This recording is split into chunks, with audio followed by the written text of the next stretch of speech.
حمیت نام تھا جس کا، گئی تیمور کے گھر سے۔ دیوبند کا جو اصل مزاج اور دیوبند کے اکابرین کی جو اصل متاع تھی وہ یہاں آئی کہاں؟ ہمارا خیال ہے، ممکن ہے غلط ہو، دیوبند کے قبولیت عند اللہ اور ان کے مسلک کا پھیلاؤ اس وجہ سے نہیں تھا کہ وہاں علم زیادہ تھا، علم بلا شبہ تھا، لیکن ہندوستان میں بہت سے علماء ان سے بڑے صاحب علم تھے۔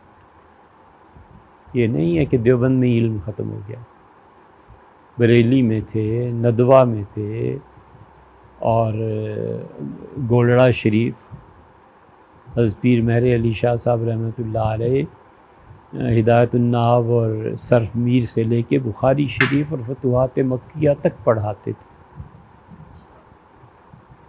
یہ سارے حضرات ایسے ہی تو نہیں انہوں نے لکھا کہ مولانا رشید احمد گنگوئی مقتدائے زماں امت فیض،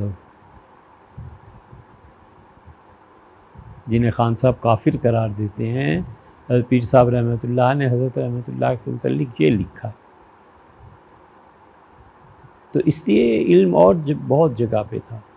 رامپور کے خاندان مشہور تھے، برکاتی، وہ سارے فلسفہ میں، پشاور میں جو علم تھا منطق فلسفہ اور یہ دیوبند میں اس درجے کا نہیں تھا۔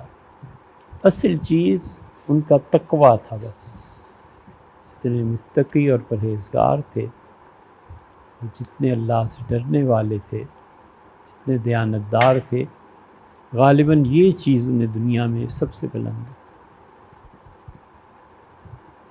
واتقوا اللہ ویعلمکم اللہ۔ تو دیوبند کے اختصاص ممکن ہے علمی ہو، ہماری بات غلط ہو، لیکن ہم اب تک یہی سمجھ پائے کہ دیوبند کا اصل اختصاص تقویٰ تھا، تعلق مع اللہ بڑا قوی۔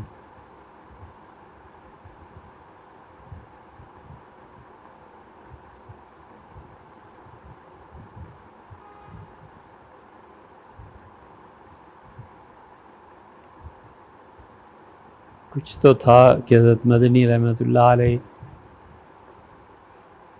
قطب الاقطاب محققین نے کہا کہ وہ اس درجے کے صوفی تھے، کچھ تو تھا۔